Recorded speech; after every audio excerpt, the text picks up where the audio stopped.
the knee. Hey, what's going on, everybody? This is Don. We're coming back at you again with another review, this time for Game of Thrones Season 5, Episode 10, Mother's Mercy. And this was a very interesting episode, a very good episode 10, so let's get into it. So we start off with Melisandre seeing the ice melted, and, she's all happy, like, yay, see what burning your daughter got you, Stannis. Stannis is actually a little pissed off and kind of, shrugs Mel aside. And when he goes outside, when he goes outside of his tent, he finds out that half of his force, the half with all the damn horses, is basically skedaddled on him at night. He then finds out that his wife has committed suicide. And then right after that, he finds out that Melisandre bounced on him and went to the wall, or, was on her way north. Right? And he's like, all right, well, I got half the force. We're just going to go and siege Winterfell. But apparently, the Bolton spies, or, whoever, scouts, Bolton scouts have been monitoring Stannis' movements. They know he does not have any mounted warriors anymore. They send out the entire cavalry and destroy Stannis' army. Stannis is able to retreat back to the woods, where he fights off two Bolton men, but is wounded, and he is killed by Brienne of Tarth. After, she's been waiting for that candle in the window. She misses that, but because Podrick told her that Stannis was on the march, she decided to go look for him on the battlefield and kill him, and she does, finally getting her revenge for Renly, but not before getting Stannis to confess that it was actually him that killed Renly using blood magic.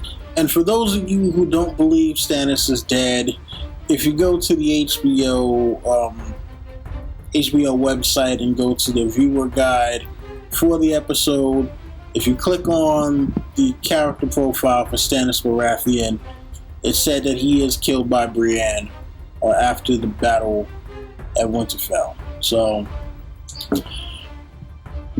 this one actually, before I move on to the next story, this one actually had me feeling a little sad for Stannis. Now, I know I went on a big rant about Stannis last week, and I still feel that what he did was absolutely reprehensible.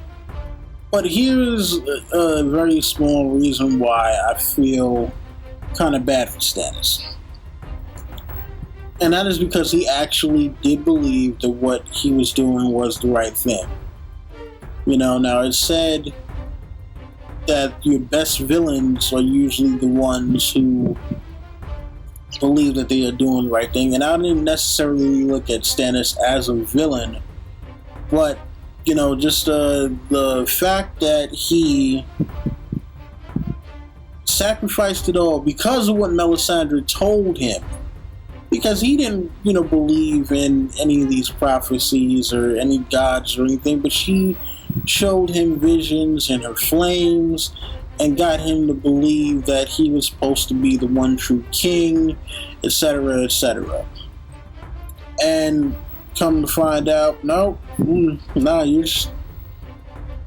just a guy, and Melisandre was wrong. And Melisandre, needs to burn in every hell for as many gods as there are in the show for what she did to him. So moving right along, Melisandre actually arrives at the wall not too far after Davos. I would say, Davos probably got there maybe a day ago, and then, he's been trying to convince Jon this whole time to give Stannis the stuff that he needs, and then Melisandre shows up and, immediately people can tell just by the look on her face that it's all over. But then, she gives the confirmation to Davos that Shireen is dead. But obviously, without telling him, oh yeah, well, I told Stannis to burn her first, and then after that, he lost everything because Selyse killed herself, and Stannis basically marched to his freaking doom because I told him that the Lord of Light was on his side, and we have no idea what Davos is going to do now. We have no idea what Melisandre is going to do now. We're going to move on to Essos, because in Essos we get Arya, who brutally kills Mirren Trent. The first person on her list for killing Syrio Forel, and because she has done this, she is punished by the Order of the Faceless Men for stealing a face and killing of her own volition and her own sense of vengeance as opposed to her assignment. Now people I don't know, Arya has become sort of a little monster.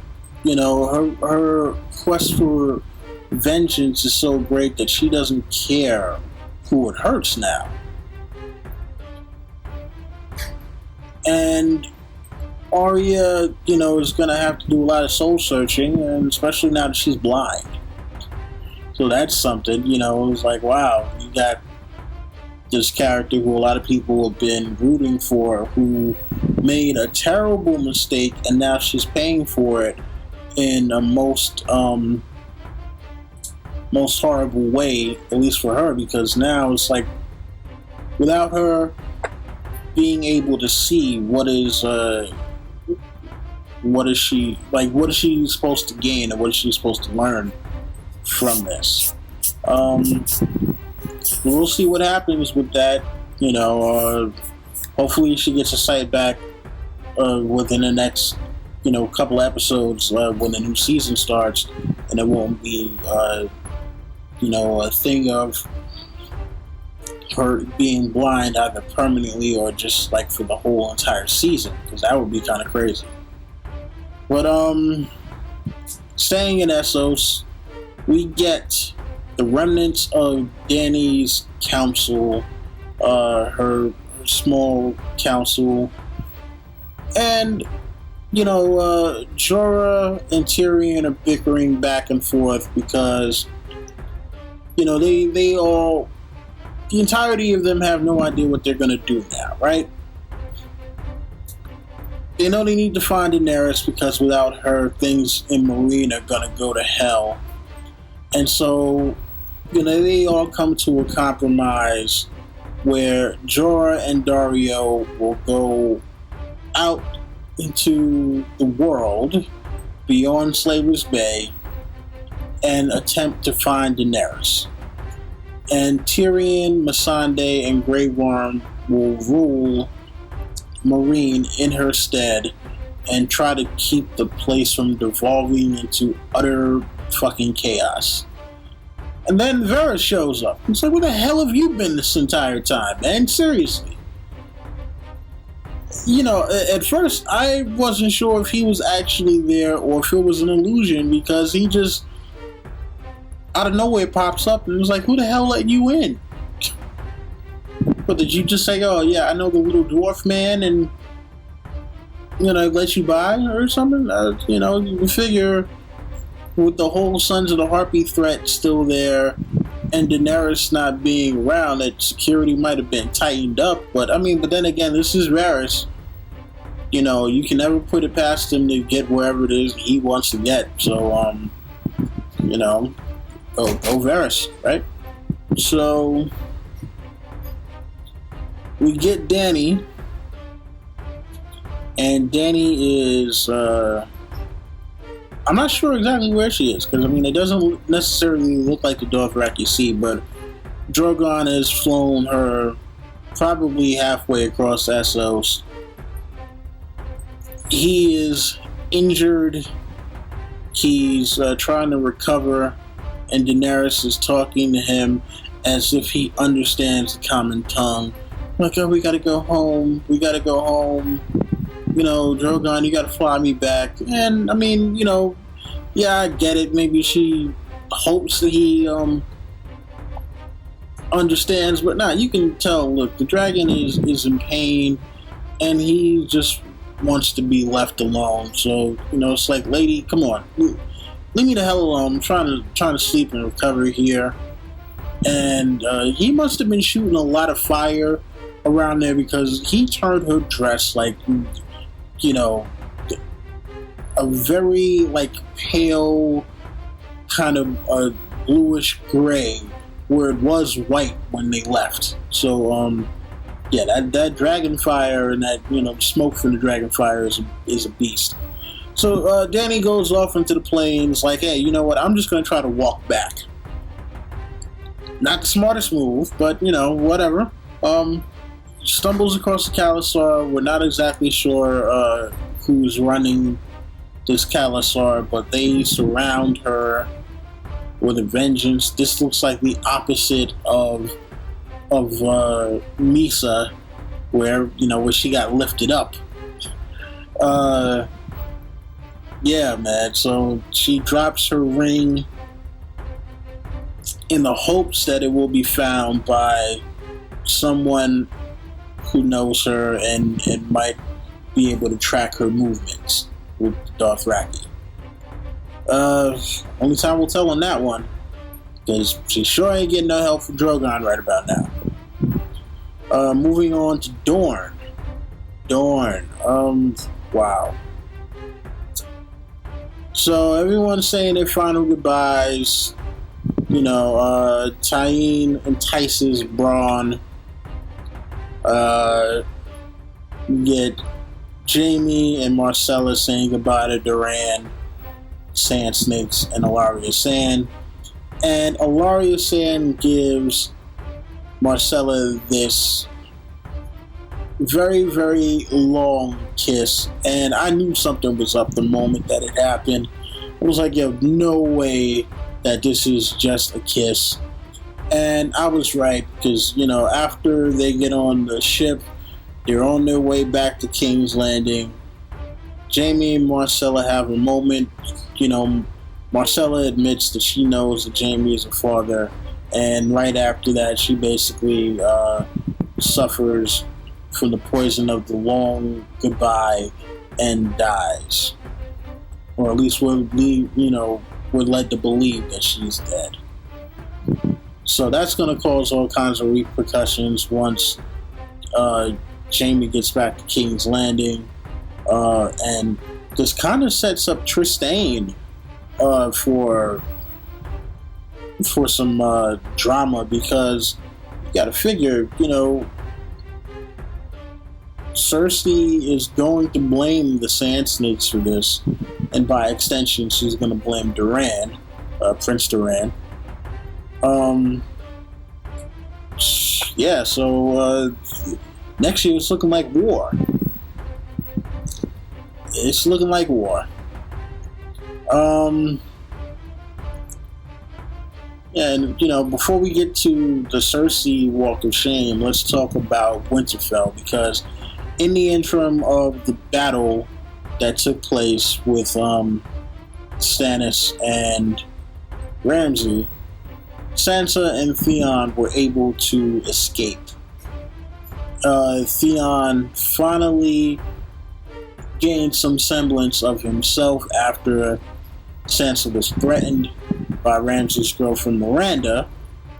And for those of you who were wondering, like, what in the world was the catalyst for Theon becoming Theon again, I think it was when Miranda threatened that Sansa would be mutilated, that her genitalia would be mutilated by Ramsay once he had no further use for her. And I think that was the trigger, like, oh no, I can't let what happened to me happen to her too. So I think that was the final trigger that sent him over the edge. So, Sansa and Theon have escaped Who knows where they're going? Some people will say the Wall. I'm personally going to go with the Riverlands because I still think that Sansa will become some version of Lady Stoneheart at some point, and go on her mission with the Brotherhood without banners and start hanging phrase and the like, right? But I don't think that Brienne is going to meet up with Sansa. Who knows what is going to happen with Brienne and Podrick now, because this storyline is way different than it was in the books at this point. See, and of course we got Cersei's walk of shame. Now, she confessed to her fornication with Lancel. She wouldn't confess to any of the other crimes that she was accused of, and Faith was telling her, well, you still got to have a trial anyway. But if you would like to at least atone for what you've admitted to, you must take this long walk of shame from I believe from the Sept of Baelor. I'm not exactly sure if it is Sept of Baelor, but it is a sept that is on the other side of town from the Red Keep, because she asked if she can go to the Red Keep and finally see her son. So, she's scrubbed. She had her hair chopped. I remember sitting there watching her saying, like, oh, she's gonna have the same haircut as Jaime after this is all over. So yeah, she was stripped down for the entire capital to see, and is paraded through the streets of King's Landing, all the way to the Red Keep. And what a parade it was. What a parade it was indeed. Listen, Lena Headey deserves an Emmy for the fact that she let that go down. Now, I know that it was a body double. I mean, I don't know if they CGI'd her head on somebody else's body, because supposedly Lena Headey was pregnant during the time of filming. So I don't know where the body double came in, but I mean, if that was a body double the entire time, my lord, what a body double that was. If you know what I mean. Yeah, but I mean, like, what it looked like she endured just shooting that, my word. When that one woman comes and just hawks the super loogie in her face, it was just like, wow. It's just, man, that is, I mean, and then she didn't speak the entire time. And then finally she gets into the Red Keep, and she's covered up by Qyburn, but not before Pycelle is able to get a mighty fine look at her, pervy Pycelle. And then we are introduced to the reanimated Mountain. Now, he's not given a name yet in the show, but in the books he is called Sir Robert Strong. And when he came down the stairs to greet Cersei, he was literally the knight in shining armor. So, guessing Cersei is going to demand a trial by combat, because who is going to beat this this monster of a knight in gleaming in 8-foot glory and armor? And yeah, it's wow. Nothing more I can say there than that. And finally, we have the ultimate betrayal. But before we even get to that, gotta get to Sam asking to go to the Citadel to become a maester. This is a little bit different than it was in the books. Circumstances are just a little bit different. And but listen, I don't have any problem with the change.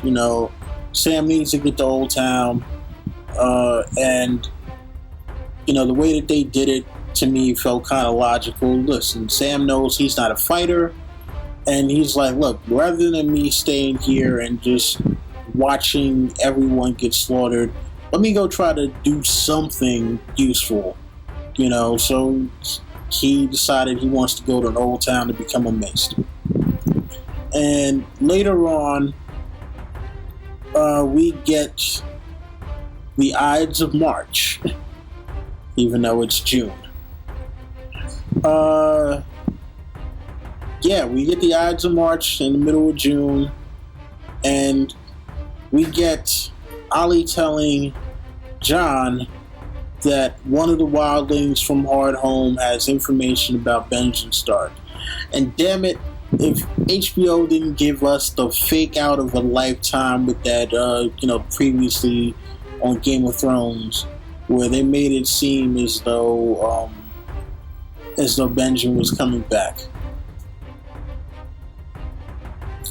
We got caught out there. Good one, HBO. Nice trolling, you bastards. Anyway, we get that now, and he's like, oh yeah, fine, cool, go. John is all pumped. Goes to try to find out who this wildling is, and then he just sees a sign labeled traitor. And then we get the scene that a lot of us book readers have been waiting for. We weren't sure if it was going to happen, but it's for the watch. So we see Alistair Thorne, who, by all accounts of the way they've done him this season, you would have thought that he wouldn't have been a part of this. But no, apparently he was one of the head conspirators. He stabs John first, and the look that he had on his face was like, it's nothing personal, but I got to do this because I just think that you're fucking up. But Ollie, when he gets to Ollie, with that et tu, brute moment, he just stabbed like, motherfucker, that's what you deserve, motherfucker. Bring these wildlings here. Fuck you, John. Lord commanded my ass. And just kind of walks off. So John is dead, or is he dead? Who knows? I mean, it looks like he's dead. But that brings season 5 to a close in spectacular fashion. I'd give this episode overall a 9.5 out of 10. And, like I said, I think they did a very, very good job with this particular episode. One of the best of the season. Still nothing topping Hard Home. Hard Home was the shit. Unfortunately, I wasn't able to get a reaction video up this week because I had other people who were watching the show with me, and at the last minute, one of them decided they didn't want to be on YouTube, and unfortunately, because of where they were positioned in the shot, I couldn't edit them out because they were like too close to me, so it would have wound up looking all weird. So sorry guys, no reaction video. I'm kind of pissed off about it myself. So from now on, any reaction video you see from me will always be me alone. So whatever, Anyway, listen, I'll be back probably later on today with maybe 1 or even 2 videos. I'm going to be talking about the Unsullied, Dollars Ed, some other characters. I got some more subscriber requests and some other stuff that I want to do. And later on this week, I will do a season 5 recap. And so, listen, you guys already know the deal. Rate, comment, subscribe, share, tell your friends, come back for more. That's been my time. Don Willie, I'm out.